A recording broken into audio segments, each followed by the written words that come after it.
welcome. I'm Susie Hills and I'm the joint CEO and co-founder of Helpin. For those of you new to Helpin, we're a management consultancy dedicated to higher ed. We do work in areas of people and culture, governance, strategy, fundraising, and alumni relations. This webinar is the first of our new webinar series, Helpin Exchange, Meet the Experts. Today's webinar marks Black History Month and is focused on Black Lives Matter and the response of UK universities. 3 years ago, we produced a research report on this topic, and we're now in the process of revisiting that work.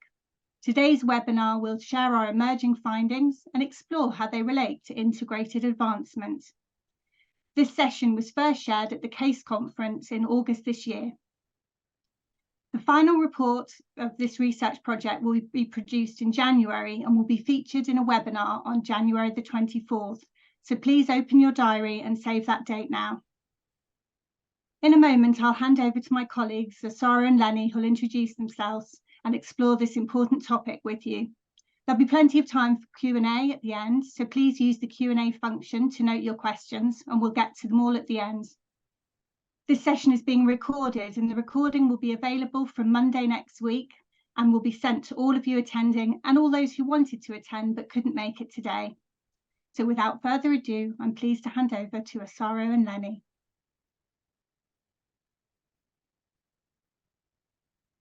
Thank you, Susie. Welcome, everyone. We're really glad to be here to talk more about the important work we're doing on supporting Black lives and with a specific lens on integrated advancement as well. So without any further ado, let's move on to the first slide. And we'll introduce ourselves. So since I'm already talking, I will start. So my name is Asaro Tovo. I am a consultant at Helpin. I've worked across all of the different service areas that Susie just mentioned, on lots of interesting projects with lots of different clients. I've got experience working in-house in an institution, as well as being a student leader, as a student president of the Students' Union.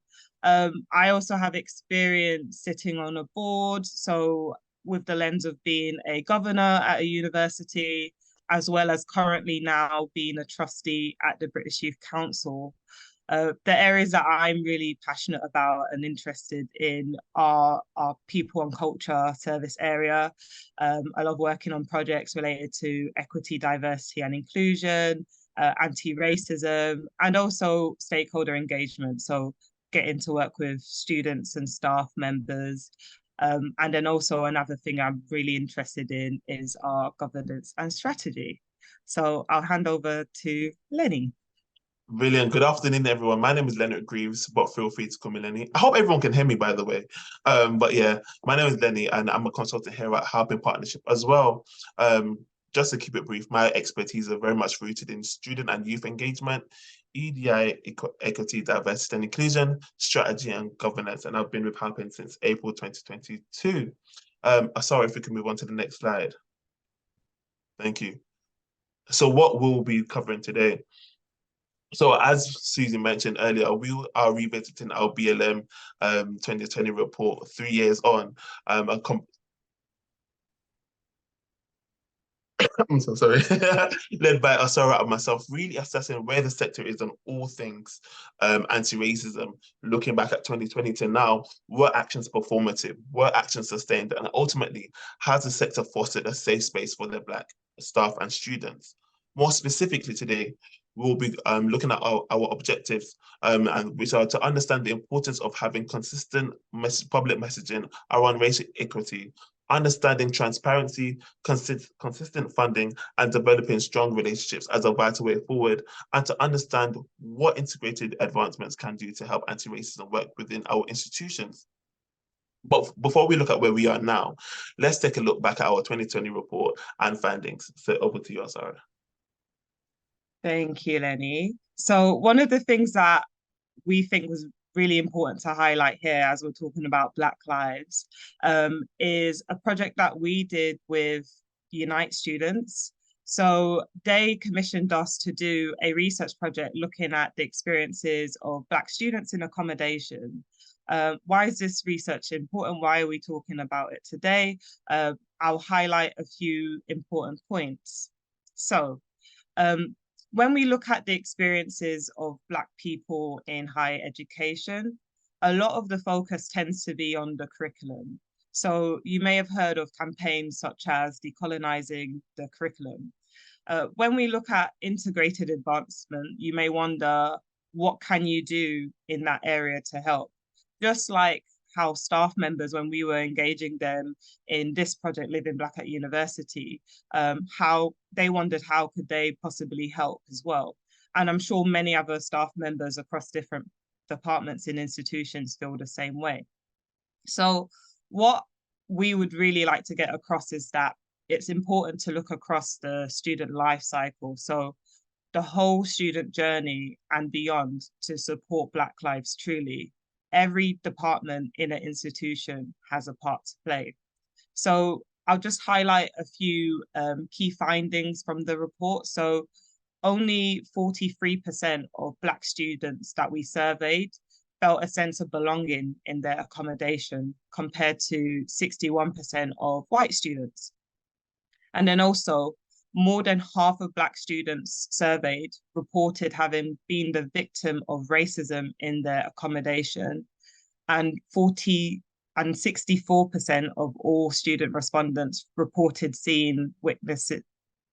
having seen acts of racism. So that's people of all different ethnicities. And that's really important to note because it is a problem that affects Black students, but other people are seeing that as an issue as well. So just wanted to highlight that research report, and it's available online for you to read a bit more. Now we're going to talk about the research that we did back in 2020. So back in 2020, at Halpin, we did this research project looking at how universities responded to Black Lives Matter. And one of the things that I'd like you to do as we're going through this presentation is just reflect on a few questions. So did your institution respond to Black Lives Matter in 2020 with an act of solidarity? It could have been via a statement, a black square, or tweets. Did your institution respond with an action plan? So was it a series of commitments that they put forward? And also, I think this is a very important question. If you're an individual working in higher education currently, are you clear on the actions you can specifically take within your team, within your department to help support Black lives in your institution? So this shows the methodology that we used for this project in 2020. We were able to get a rich insight of information from lots of different people, and we're so thankful for everyone that was willing to take part. As part of the research project, I felt it was really important to go directly to leaders of universities.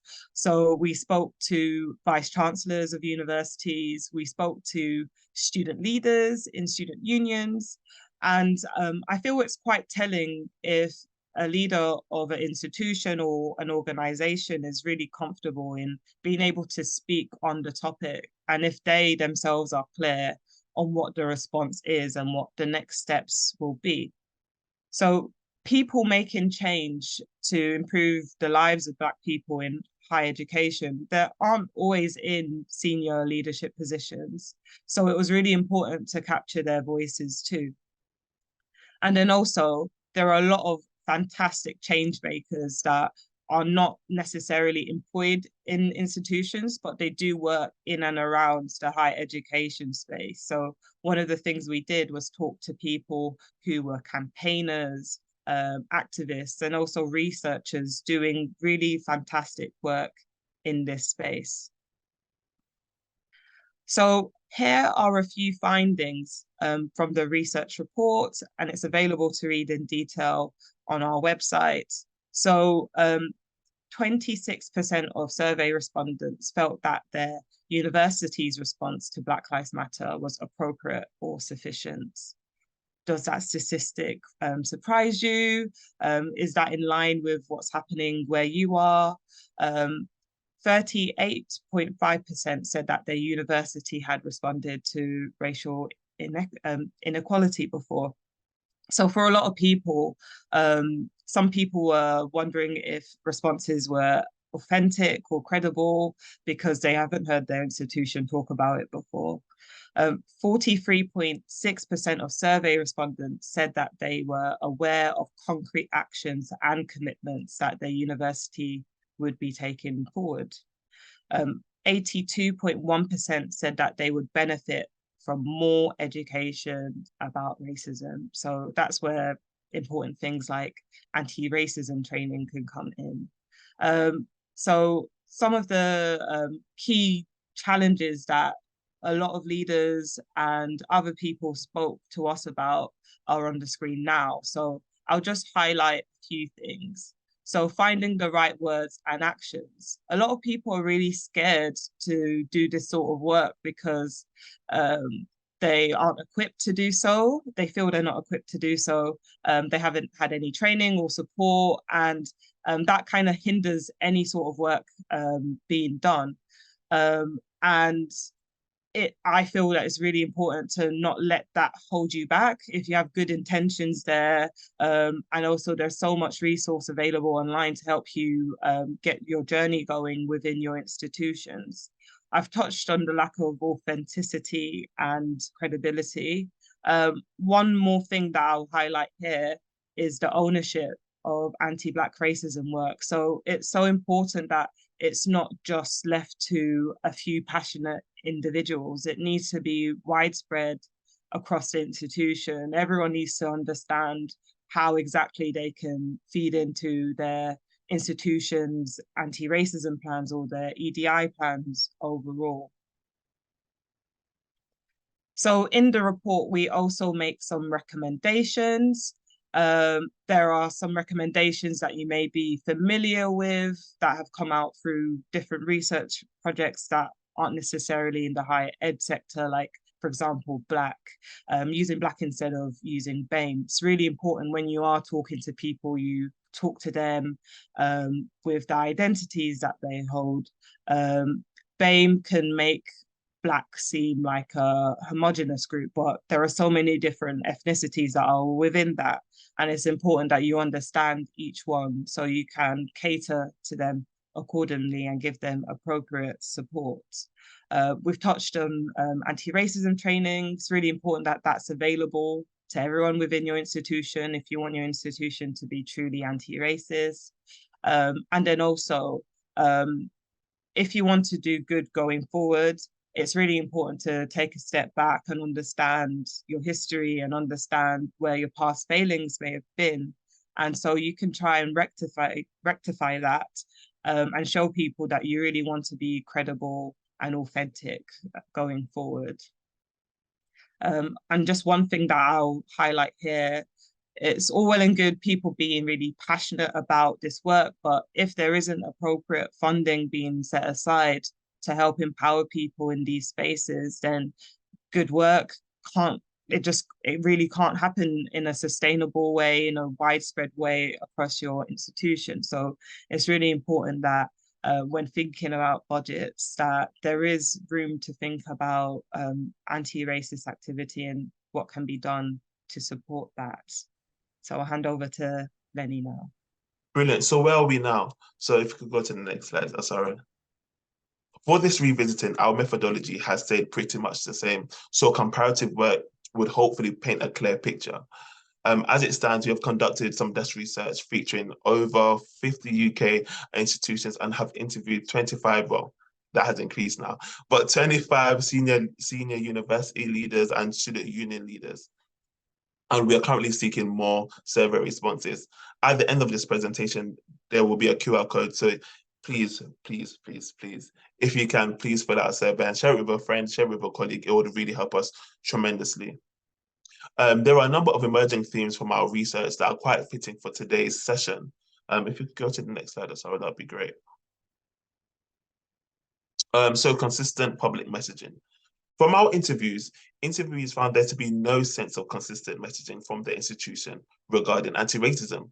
In actuality, the majority of interviewees found there to be no mention of anti-racism post-2021. This also coincides with our research, where 80% of institutional websites failed to mention anti-racism post-2021. So this is a call to move away from being a reactionary sector. Interviewees mentioned that it is not a positive experience when it is so obvious that your institution doesn't live up to their values by choice and internal integrity, but rather performs for their stakeholders, ensuring that their customers are happy. This aligns with interviewees believing that the institution's actions were appropriate insofar as they were doing something, but not believing their actions were sufficient, as actions failed to address the emotional turmoil that staff and students were experiencing at the time. It has been said that HE is the moral compass for the next generation, in which we'll touch on in the next slide. But if this is the case, then what are we telling the next generation with our lack of consistency on matters so crucial to our sense of belonging? Interviewees also expressed that consistent public messaging provides an open invitation for people to participate and become anti-racist. It provides an ongoing opportunities to learn, and consistency ensures an acknowledgement that this is just not an American issue, as you know, we've heard so much in the media. Next slide, please. Oh, sorry. So transparency. So this was a really great quote that one of our interviewees said, and I think it really highlighted the point of transparency. The sector is hiding its light under a bushel. It has been said many times throughout our interviews that not only is HE the microcosm of society, but it is also the driving force of culture, meaning whatever the sector does or doesn't do, there is a direct impact on society. Therefore, if HE isn't getting anti-racism right, then will society ever get it right? So we need to develop a culture of best practice, transparently sharing the good, bad, and ugly of our institutional journeys on anti-racism. We'd all be surprised in what good can come from admitting where we are in our journey. I believe we'll find more proactivity in finding solutions and garnering more sustainable approaches. We need to be more specific on anti-racism, in which I will touch on in the next slide, but work on EDI. Oh, if you go back just quickly, Sarah. But work on EDI does not exempt us from being specific on matters of race. We know racism exists, so there's no point of pretending that it doesn't. Brilliant. Thank you, Sarah. Next slide, please. So as it relates to funding, we have seen a lack of intentionality on this front as it relates to anti-racist work. Our findings from our interviews and desk research indicate that the sector does not recognize anti-racism as work that requires a specific budget or allocated fund. Funding seems to be allocated to EDI teams. So at face value, this seems to be a necessary and appropriate use of funding. But when explored further and coupled with interview responses, the allocation of funding to EDI to encapsulate everything from, socioeconomic background to gender to disability is very much akin to what Asara said earlier, the BAME/Black debate. Interestingly, institutions who have members of the Black community within the executive teams tend to have a specific fund to support Black lives and anti-racism work. Although we understand the benefit of having a singular EDI fund approach, we do recommend that EDI approaches become and remain intersectional, also acknowledging where lines do not intersect at all. We also recommend EDI teams have a dedicated personnel who can prioritize the work surrounding Black staff and Black students. Funding across the sector has been quite turbulent since the pandemic. However, we do see some commonality in some approaches across the sector. For example, EDI senior roles have been created as a response to BLM 2020.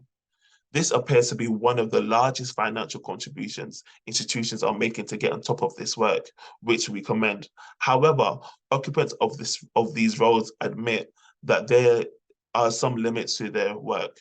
They note that a lack of resource limits their ability to produce meaningful and sustainable work.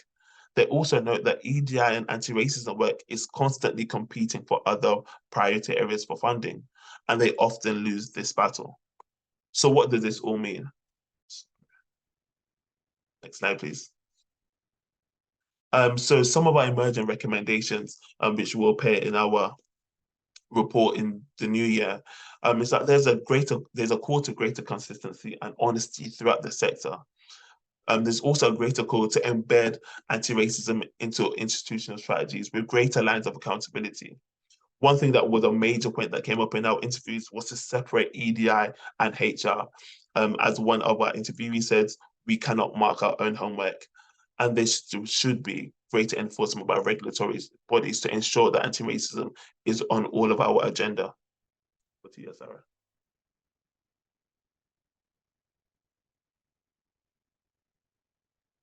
Thank you, Lenny.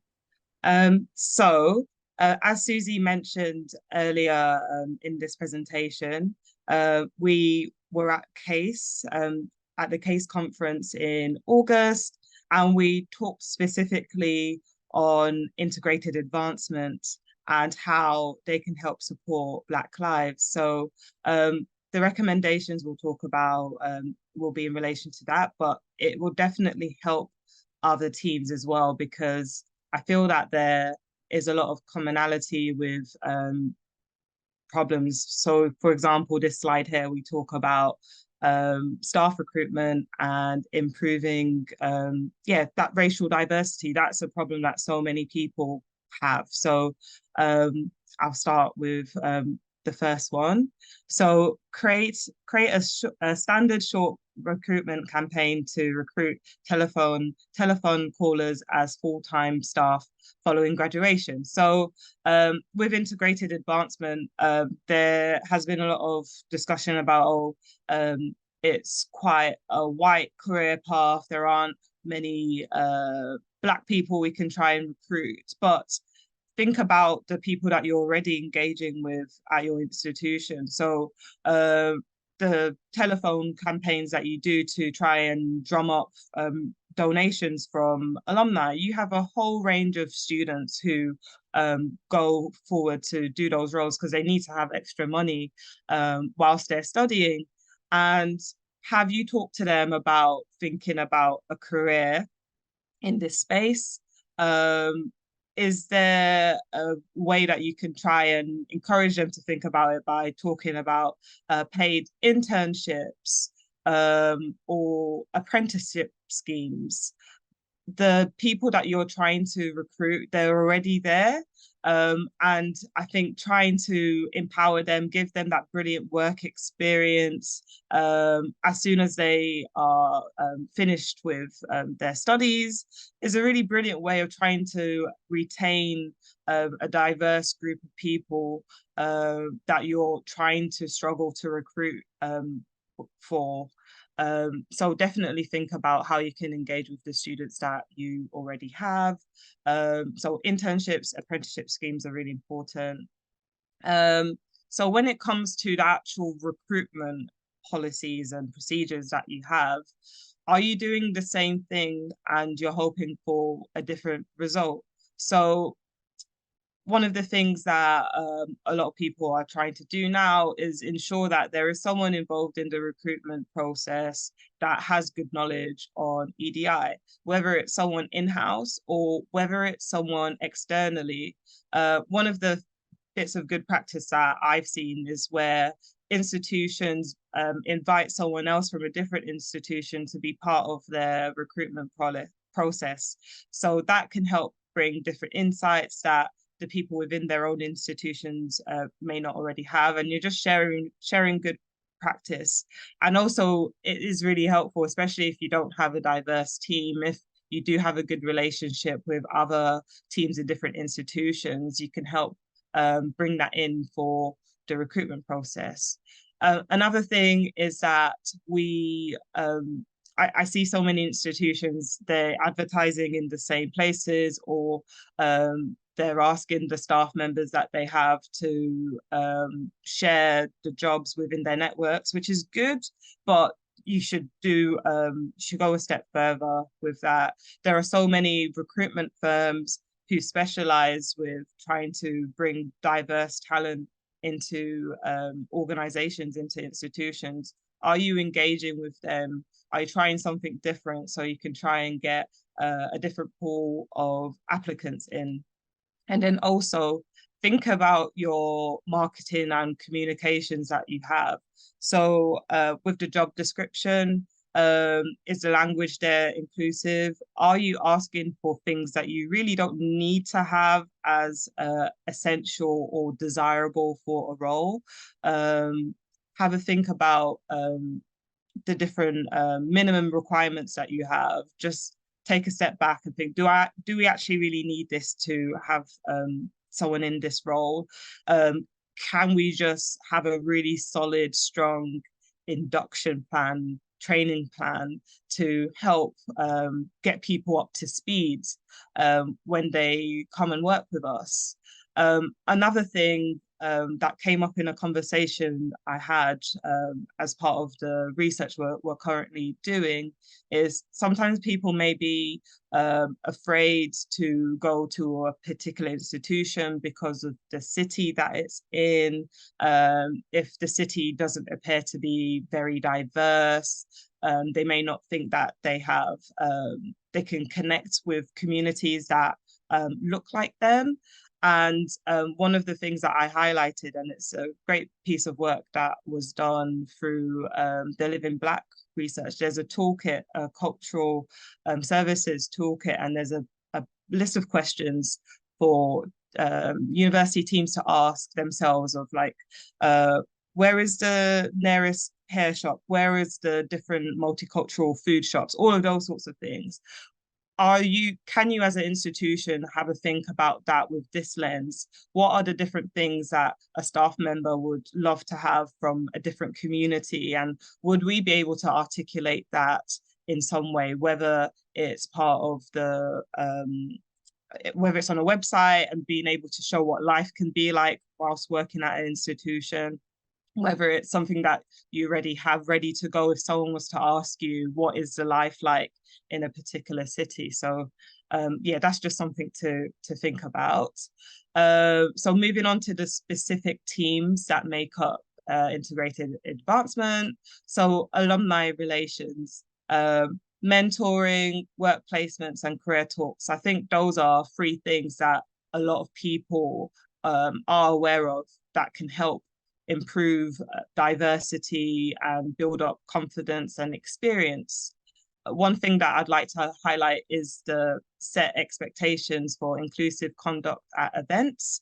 So imagine an alumni goes to an event that you're holding and there isn't any mention or thought of how it can cater to different groups of people.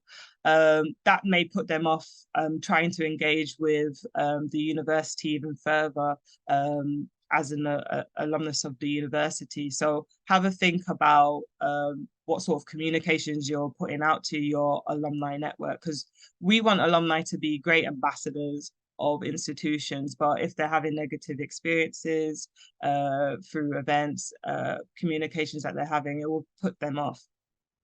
Another thing to highlight here, so with fundraising, so as part of the research, we have heard of different universities having specific scholarship funds for Black students, so Black British students, Black international students, and I think it's great because Black British and Black international students, they have different problems, different needs. So it's important that you have a think about that.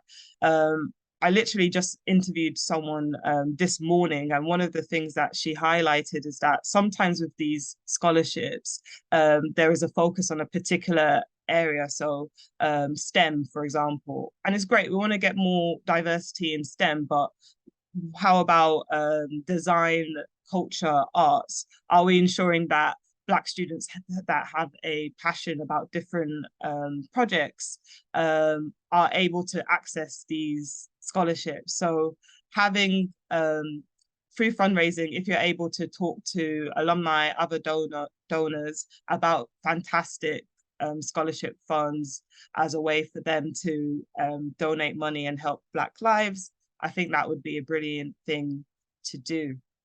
So marketing, we've had a talk about making language accessible, inclusive. One thing I'd like to highlight here is social media and word of mouth. So sometimes when there's been negative experiences with racism, it may find itself online. So you'll hear people talking about their experiences because that's the only way they feel like they can be heard, because maybe the channels within the university aren't accessible to them, or they feel people won't really do anything about it. So when marketing teams, when you come across tweets like that, for example, what do you do? What is your plan of action? Do you just ignore it, hope it goes away? Are you able to reach out to the individual, find out a bit more, find out how things can be improved, not only for their experience, but for Black students that come after them as well? Student recruitment. One thing I'll highlight here is listening to alumni's past experiences. So sometimes people talk about their experience after they've graduated. So when that happens, what do you do with that? Are you able to reconnect with them, show them the work that the university is trying to do? Are you able to hold your hands up and say, yes, we got this wrong, we want to make things better?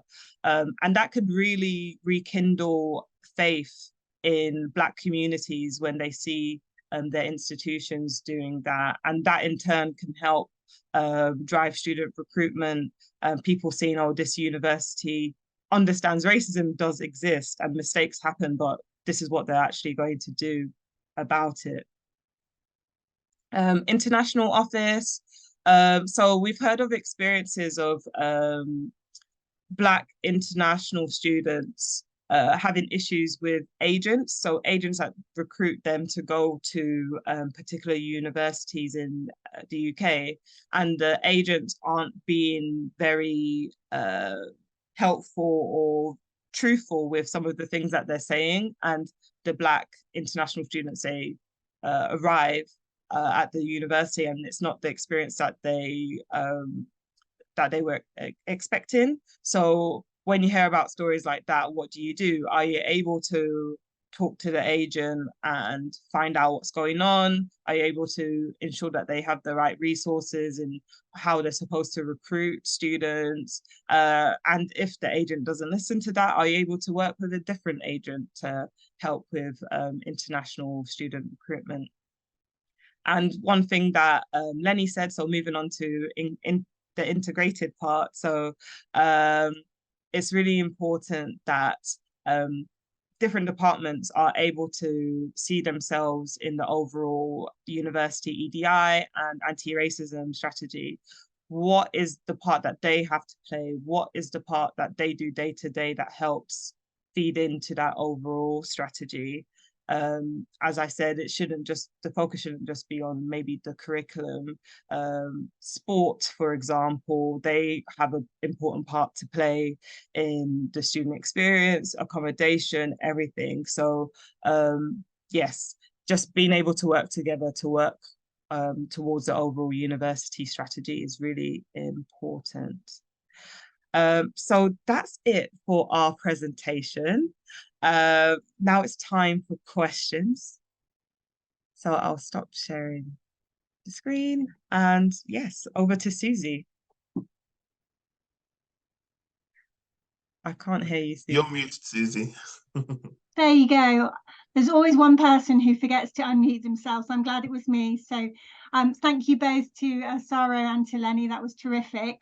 And we've got a couple of questions in and we had a few submitted beforehand. So the first one is from Levi, and Levi's asking, when it comes to the way in which individuals interact on campus, are we wanting to make the race of individuals more important in these interactions or less important? So shall we go to Asara first? Yeah, I'm happy to answer that. I think the main thing that needs to be important is the belonging aspect. So it shouldn't be a tick box exercise like, oh, yeah, we're focusing on race in this interaction now, we're focusing on maybe disabilities on this interaction now. The important thing is that you understand your student body, you understand the different demographics that you have, and you understand how you're able to serve them. So, for example, when I was at university, it took a while for me to feel like I belonged in that space. And it was because of race a lot, because it was a very white space. Hull is a very white area.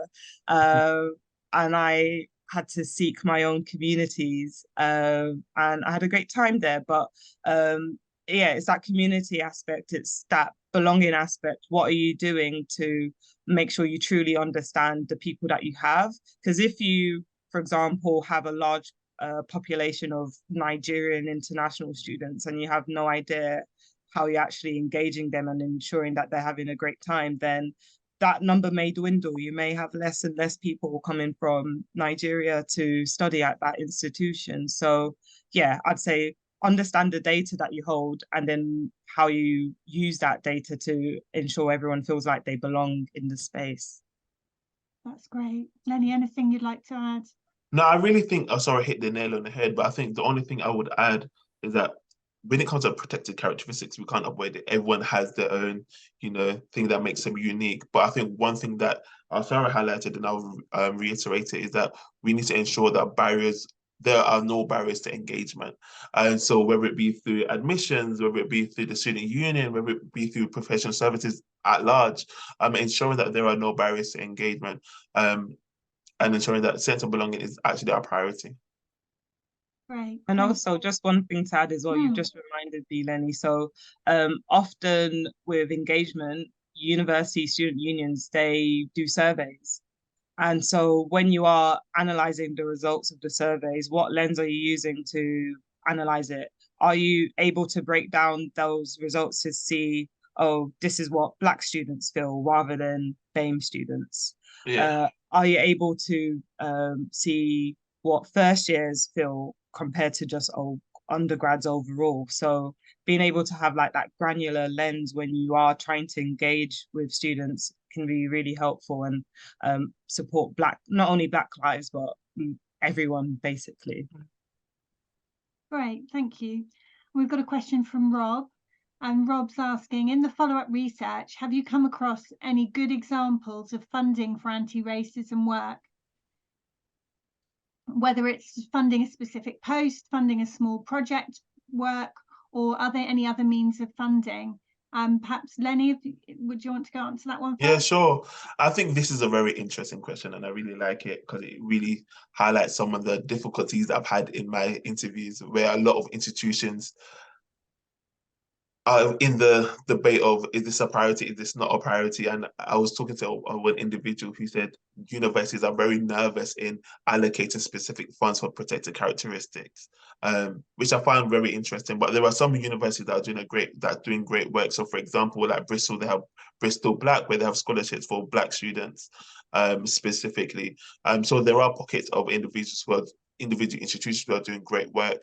And we're also seeing an increase of external bodies coming to universities, for example, whether it's Lewis Hamilton or whether it's Stormzy, who are really trying to enhance the experiences of Black students within higher education. So I think there is steady work to be done, but I would have thought at this point in 2023, more would have been done, which is quite surprising to me. I don't know if Sarah has any reflections on that. Yeah, I think what you said, I feel quite strongly about that. Like you'd think that more progress would have been done.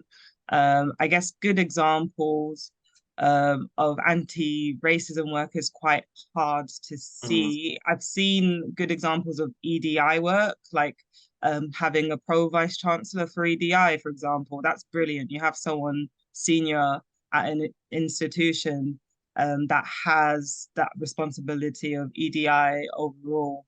But then again, EDI does not equal anti-racism. It's really important to make sure that in that overall EDI approach, you've got a lens on anti-racism specifically as well. Other examples, I think a lot of the good things I've seen has come from maybe collaborations between students and their student union, or universities supporting their student union in particular projects. So for example, Northampton University, they set up a program called Black student advocates. And so a lot of the problems we see when we're trying to engage with Black students, people are trying to engage with them for free. And that's not right, because it's emotional labor, expecting them to do the work that's going to help them.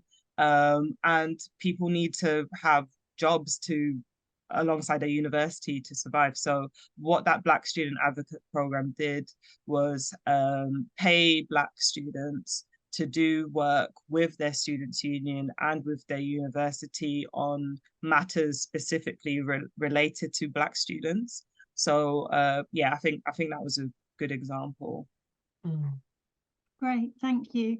So from the research that you've done, do you feel that racial inequality is still a priority for institutions, or do you think it's starting to fall away, the interest and the passion is falling away? Well, that's a very good question. Do you want to Do you go, want to go, Asara, or should I go? Lenny first. I think that's a very interesting question. And what I've been seeing in my interviews is that people who are not in middle management or who are running the university really want to push this work, whether they be academics, whether they be lower staff in professional services, they really want to push this work. But as an institutional priority, it's not there. And so it's the bottom trying to influence the top as opposed to the top trying to disseminate a culture that really enhances our sense of belonging. And yeah, so I think it's a big fight that a lot of people are fighting on the ground. But I would, as I said previously, I would have expected there to be more done. So is it a priority for institutions as a whole? I'm not too sure. But are there passionate individuals who are really trying to push this work ahead? Yes, they are, and I really commend their efforts, because it shouldn't be a fight, but it is a fight, and I'm happy that they're fighting the good fight. So yeah, sorry. Yeah, I would agree. I think that there's good people in maybe specific teams, departments that are doing the work, but it's not widespread yet. In like, I can't think of one institution where I think it's widespread. I think sometimes with this issue, the issue of like anti-racism is removed from things like student recruitment or finance and all of those issues. But if you do good anti-racism work, it helps every single thing in the institution. So student recruitment, if you have a very inclusive campus, you're going to get more students that want to be there, and that's going to give you more money as an institution. But I think sometimes people don't really think about EDI as something that needs to be, EDI or anti-racism specifically, that needs to be embedded and part of everything else. They see it as a different problem, and so they're like, oh, it's not a priority because finance is a priority and we need to make sure we're sustainable as a university. But if you focused on that, that would help the other things that you see as a priority. Yeah, and just to piggyback off that, I think that's why it's so important to really get the data and look at it from a race perspective. Say for example, going back to your whole point on like, I don't know, race clubs and societies. If you look at students then who say, I don't feel represented in this space, you would never know that there was an issue here. And so if you have a very single like linear view of what does anti-racism mean, then you're really going to do not only your students and yourself a disservice, but the institution in itself, because as Asara says, it touches everything. And so I would love to see a lot more proactivity in that.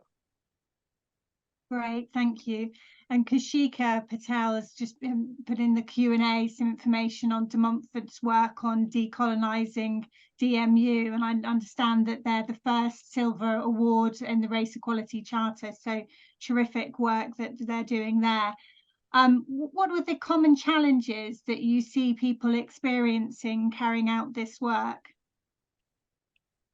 Common challenges, feeling like there's a glass ceiling. So the people that are maybe doing work at different levels, feeling like maybe the senior leadership isn't paying attention. And Lenny has seen this in his interviews, but the institutions where they had maybe more diverse senior leadership, it was easier for there to be a breakthrough with the anti-racism work that people are trying to do. Other common challenges, I mean, finding funding. People say that a lot. But I guess that's just a matter of what you deem as a priority, because I feel the money is there. You just need to, yeah, adjust your priorities accordingly.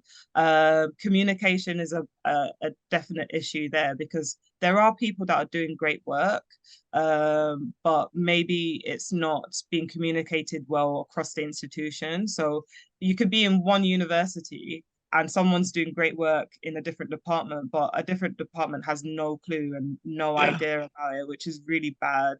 And then also, there may be some people that are really passionate at senior level, and they're having great discussions at maybe their council level and their exec team levels, but what are you doing to make sure that those conversations are being like trickled down, and not even just trickled down, make sure it's a two-way conversation. So students, staff, they have a good understanding of what is being done and also how they can feed in. So yeah, those are just a few common challenges that I'd highlight.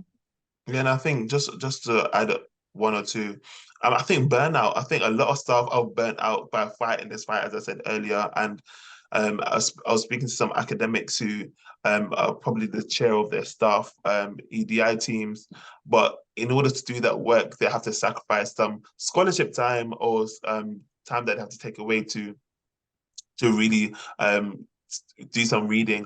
And they have no allocated time for EDI work or anti-racism work. So it's coming out of their own personal time, which they don't have time to mark. And because they don't have time to mark, then it's just a nasty cycle, really. And a lot of them are burning out. Absolutely. So what advice can we offer to help keep up the momentum in this important area? Great question. I think in constantly engaging in things like this, so having open discussions in your institution with other institutions as well. Anti-racism training is one thing that is mentioned as important, but just having one training session is not enough. What are the ongoing resources you can tap into? So whether it's organizations that deliver talks, whether it's a website that has resources that anyone can access to help empower their personal development is really important. Keeping the conversation going with your students and staff members at all levels of the institution. So they understand that there is work being done. I think one of the things that a lot of people did was they put forward their commitments and they haven't updated people since. So on your website, if you published a black square or a statement or something, like when was the last time you updated that? When was the last time you uploaded an action plan and you said, okay, this person in this specific position is carrying out this action and it will be done by this time.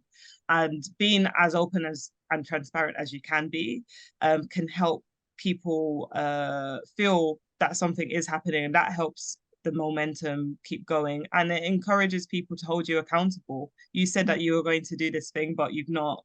So what's going on? And just on the training piece that Sarah mentioned, for a lot of institutions, their anti-racism training is not mandatory.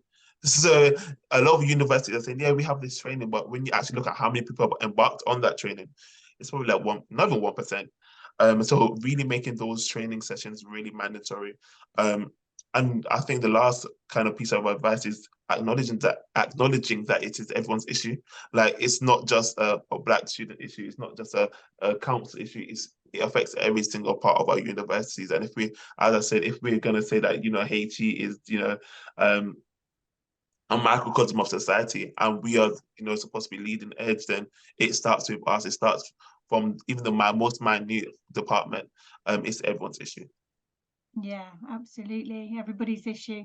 And do you think there's any lessons that we can draw from the work that's been done on other areas of inequality, such as Athena Swan and the work done on gender there? Is there anything that we can learn from that approach that can help us with race equality work? Yeah, I've seen in a different institution that we've worked with, when we're looking at EDI governance, they've set up, what do they call it? Like self-assessment teams for Athena Swan, and they've set it up for all different demographics. So they have Mm. one for race, they have one for religion and faith. They have it for like, yeah, a whole bunch of things. So I think ensuring that it's embedded well into your governance is really helpful. I think Athena Swan is further along compared to the Race Equality Charter in terms of the work that institutions are doing. So maybe Athena Swan is heavily embedded in institutions better. So I think, yeah, just looking at how it works and flows in your governance, how does it flow up into maybe a central EDI team that you have or committee you have, and how is that being fed into council or board subcommittees, and then ultimately your board. Is it something that's only discussed on an annual basis on your annual EDI report, or can it be something that is discussed more frequently? Yeah, absolutely. That governance point is really, really crucial, isn't it? And if what advice could you offer to an organisation at the beginning of that journey with the Race Equality Charter? And I mean, for many institutions haven't yet embarked on that journey yet. What advice might you offer them to help them get started? I think one, congratulations for getting started. I think there's a lot of institutions, but there's some institutions who are very nervous, Mm. of starting that journey. And I think it's the acknowledgement that it is a journey. The slide that we spoke about before, like it's the good, bad, and the ugly. And if we don't want to acknowledge it, then what's the point? It's not just a nice, plaque that says you're gold or you're silver or you're bronze. It's demonstrating that, this is important to us as an institution. And no matter how long it takes us to get there, we will get there. And so see it as a marathon and not a sprint. That's what I would say. Yeah, I'd yeah, don't be afraid to hear negative things. It's part of the process. I think some institutions may be scared to embark on the Race Equality Charter because they think things aren't perfect yet, and they want it to be perfect before they do the process. I think if you can commit to being really open and transparent to your staff and students, because you need to engage with them for the Race Equality Charter. And once you engage with them through a survey or a focus group or whatever, you need to commit to following up on what is found and telling them, okay, replaying, this is what we found, this is what we think we can do. What do you think needs to be done? Are we going along the right lines? Because I think some institutions, once they hear really negative things, they like stop the process of going for the Race Equality Charter, and they're like, yeah, maybe we'll just wait until things are a bit better with this. But yeah, that's the advice I'd give. Great, thank you. Simon Meach has asked a question. He's saying he'd like to hear from universities that have succeeded in making anti-racism training mandatory.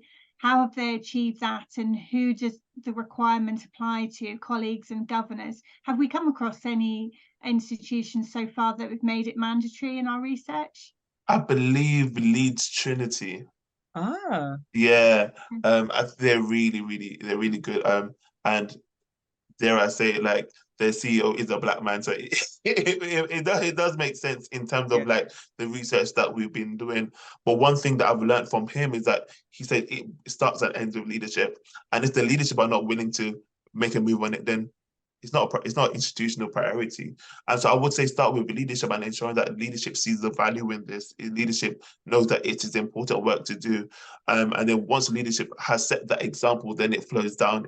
I think we should move away from a bottom up approach. It should definitely be top down. And I think council, leadership, exec teams have so much influence, and I don't think they utilize it for the benefit of, everyone. Yeah, so anti-racism training for boards of governors. Yeah. That's really brilliant. And I think also if you're able to carve out time in staff members' diaries to do the training, it can help them do it, because sometimes you tell them, oh, do it in your own time, but they have so much work to do. But if it's a part of their day, day to day, if you're dedicating one day, like we won't do any work, no emails will be sent and stuff like that, then it can help people really engage in taking up that training. But yeah, that's really great that Leeds Trinity are doing that. It slipped me, so maybe we could put like a little description at the bottom of when we put out this this webinar. But there was an institution who have now made a set of protected characteristic trainings as a part of the promotions package. So if you want to be promoted, then there's a list of trainings and a list of kind of resources that you have to work your way through and prove, and then you'll be a candidate for a promotion. But the name of the institution has slipped me, so I will dig up out of my notes and put it on our website as a asterisk or something like that. Right.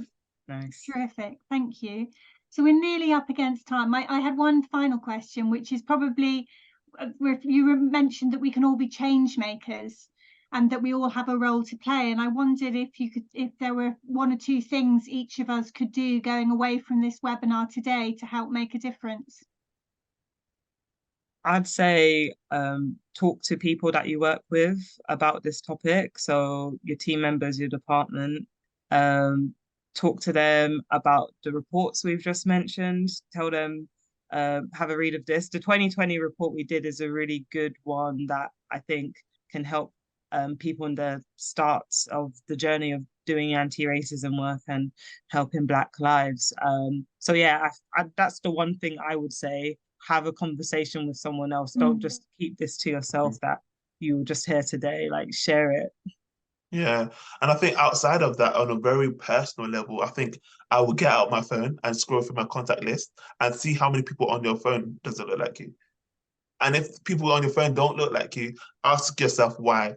And I'm not saying that, you know, it's by force to have friends. You know, some people might be introverts, but I think it's a good time to know that, do I have, you know, some biases? Do I have, you know, some sort of walls up, or going back to the whole, you know, barriers to engagement piece? And I think a lot of the work that we do flows from our personal and it enters the professional, as opposed to the other way around. So really look at yourself and educate ourselves, and yeah, ask questions. Wonderful. Thank you so much. Thank you, Asara and Lenny, and thank you to everybody who's joined us for this webinar today. If you want to get involved in the Black Lives Matter project, then visit the project page that's in the chat box at the moment, so you can follow the link. And don't forget to save the date for our next Black Lives Matter focus webinar, where we'll share the full findings of the research that we're doing at the moment. That's on 24th of January. We'll make sure we send you all the details in due course. We'll send you the slides and the recording, so please feel free to share them with any colleagues who are unable to attend today. And thank you very much, everybody. Thank you, everyone. Thank you.